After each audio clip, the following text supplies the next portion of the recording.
Hey everyone, Tinman here, round 3 of the ETS. Currently 1-1. Playing our Combre aggro up against a Xenon mid-range deck, which is gotta be one of our worst matchups. Bigger decks, like bigger time decks, are just very difficult, especially ones that have in cold blood. That being said, this hand is not horrendous. It does need one extra justice, but having two 2-drops is pretty solid. Or 3 2-drops. Going second, though, is not exactly where I want to be. Although, I just realized he does have Blister Sting Wasp in his list, which is going to be a big old stonewall to these 2-drops. And IN, of course. Sure. He actually took the card I could not cast. Okay, now I could cast it, but at the time I couldn't have cast it. So we play the Shadow Influence here and just holds it all back. I can't actually attack, which is a little unfortunate. I could have attacked if I played this Blister Sting. If I'd played this guy, I could actually attack because it would be a 3-2. Yeah, Blister Sting is going to be a big problem. We need another commando here. Not overly concerned with that. Means he's short on power, I think. Ooh, there we go. That helps. Doesn't solve our problems, though.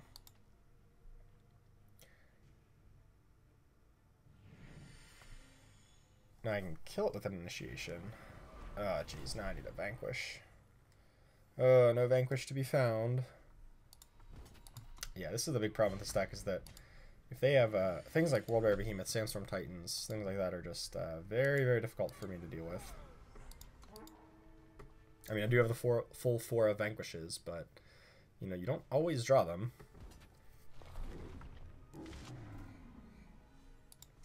And things like Blister Sting Wasp really hurt our potential offense here.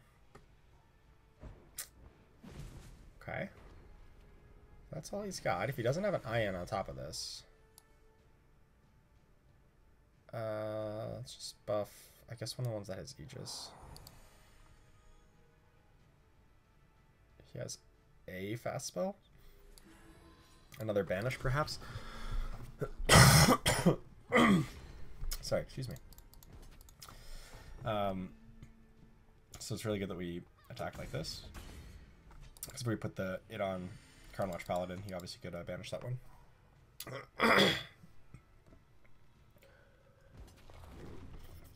But we're going to need that Vanquish real quick.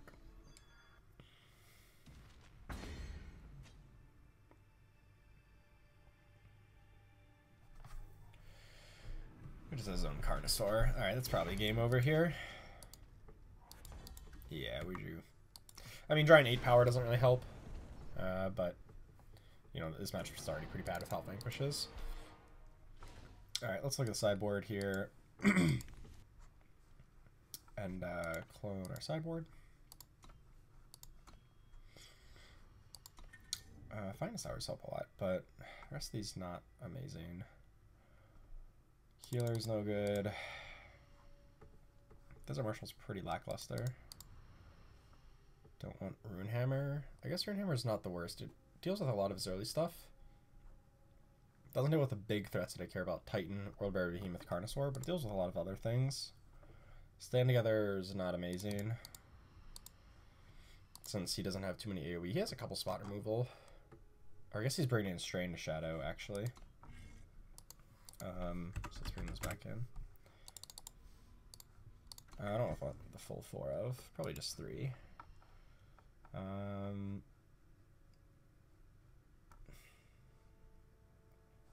Copperall Elite is just like a big dude. And I don't really care that much about. I guess Carnwatch Paladin's pretty bad against him. But I do want some amount of early plays.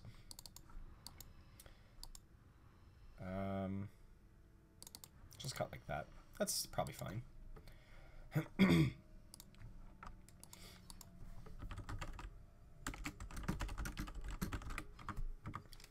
It's playing against a lot of these. I haven't faced too many of the good matchups for this deck so far. I like this deck a lot against other aggro decks, hardcore control decks, But so far we faced, like, well, I guess, like, kind of 2 very mid-rangey decks and 1 more controlling kind of deck. And to be fair, we kind of lost against the controlling kind of deck, but our opponent did play a card that was not in the initial list. So, unfortunately I had to get him a game loss because playing an illegal deck. Although, to be fair, that game was really close, and that might have been the determining card one way or the other. While we're waiting for him to challenge me, I'm going to go grab some water real quick.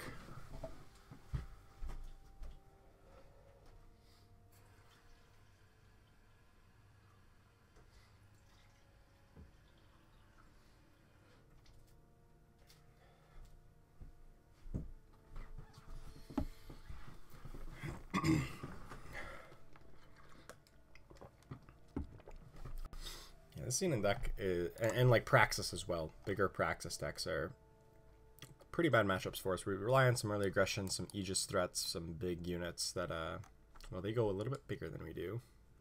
Just a little bit. I mean, we top out at Sandstorm Titan, and they kind of start at Sandstorm Titan. So they go Titan, Behemoth, Carnosaur, and we go, you know, 2-drop, 3-drop Titan.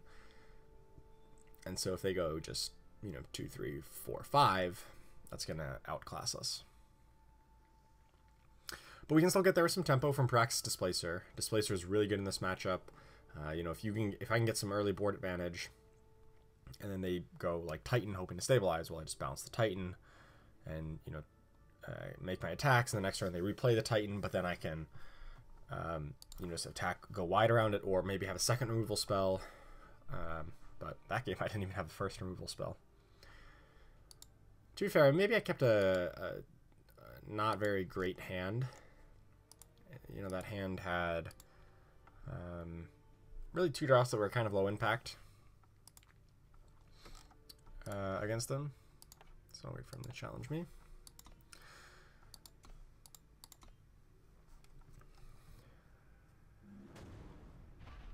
I lost the die roll. Not great. I'm like, what, 1 and 6 on die rolls in this tournament? This hand's pretty decent, though. It's got the best 2-drop, some good interaction. It had the correct amount of power, and if we can just stop drawing any more power for the rest of the game, I'll be pretty happy with it.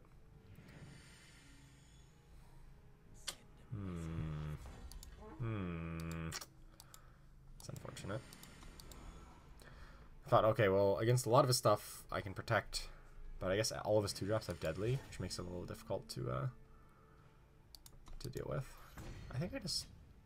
Do I trade Warcries for more damage? I don't want to get that choice. Alright.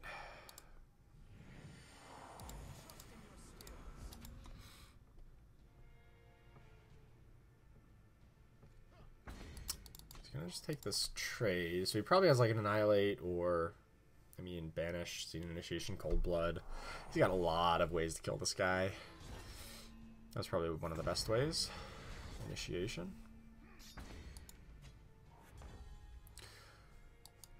So now my Copperall elites normally look pretty good, but against deadly units, they don't look quite so good anymore.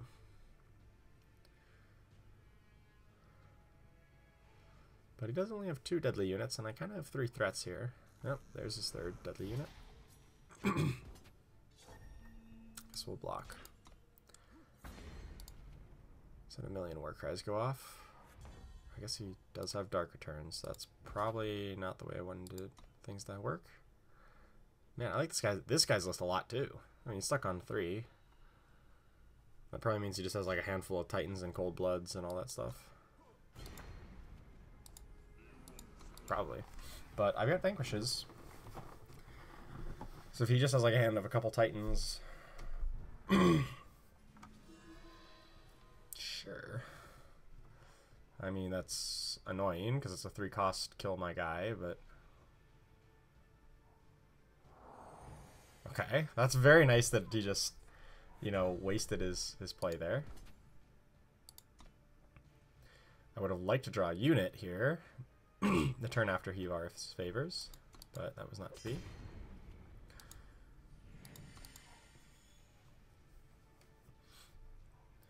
Okay, now that he just played it out, thankfully, we can vanquish it. That still means we don't have really any pressure at all. since our Finest Hours and Stand Togethers don't interact against his very heavy deadly unit draw, whereas if he had drawn like some of the, you know,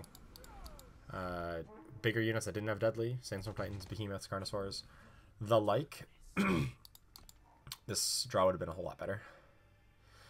That's gonna be a big point swing. I can kill it with a Vanquish, but it's just he does get the 7 because it came in with Flash or Ambush, kind of like Flash from Magic.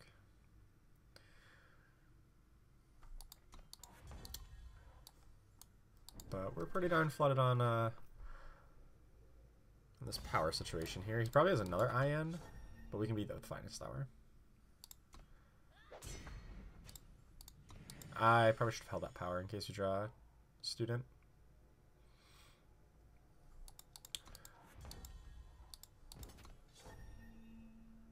This is not great.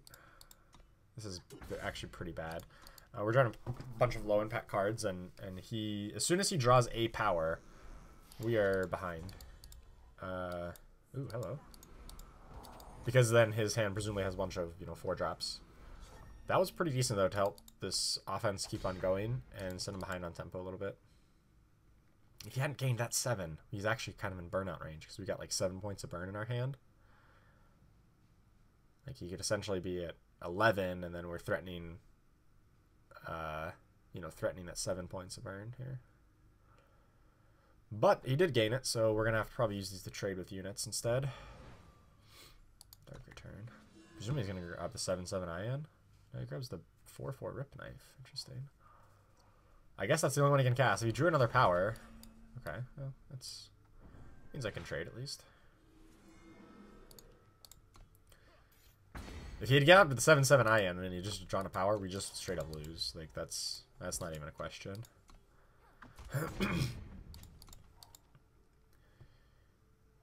Finally, they drew a power. But... Ooh. Hello. Thank you. If they just played the... If my opponent had just played the Blister Sting Wasp, I think we can't beat that.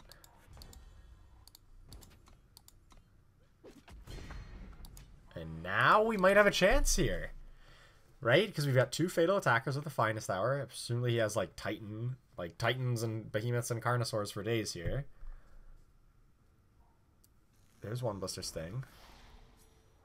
Oh my god, we actually got there. How about that? Whichever one he doesn't block, we Finest Hour. And then that's game.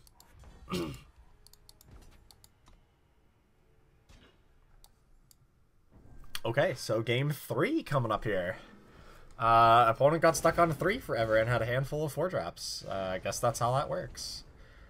I think I should probably go back and add slightly higher count of Rune Hammers to combat that type of a draw. I guess we have 3 plus the Valk Enforcers. Nah, I'll keep it as is. We'll keep that as is.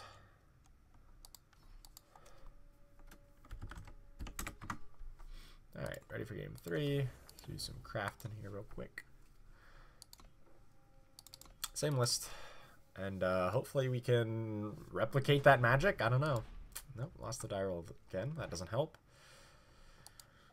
This hand is acceptable, I guess. It's not great. It really isn't. But it does have a Vanquish, which is very important to this kind of a matchup. And we have all our colors here. So we can't be that upset. I need to just grab another Justice because I need obviously double Justice. But now we've got Record Keeper into Hammer into, you know, whatever we need. We got a Vanquish for his first big threat. Or we can just Praxis Displacer to keep some tempo. Yeah, I don't care about that.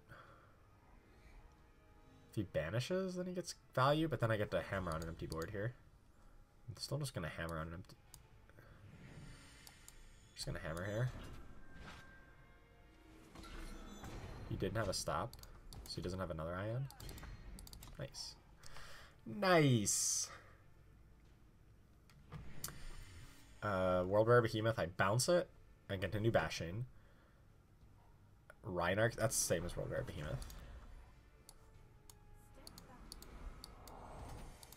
Okay, so we might be able to get the tempo game going here because he missed a step. Notice how he missed a step out. He played the Ion and then didn't do anything on turn 4. That's going to give us the tempo we need to win here. Because now we can kill his next play.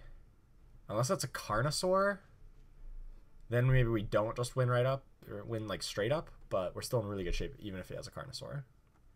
Because we can still attack him for 8. Blister Sting. That's like essentially Carnosaur. Actually, it's worse than... Or yeah, it's essentially Carnosaur. Because it's going to leave a guy around for next turn. I guess I have to kill it. I can kill it with this instead of Vanquish. Which means I push a little bit less damage than I had thought. Let's play the Copper Hull. Now I got Vanquish Finest Hour to take it home. Yeah. That should be good enough. Carnosaur does not help you here. Because I can Finest Hour to protect. The Reinhardt again. Sure.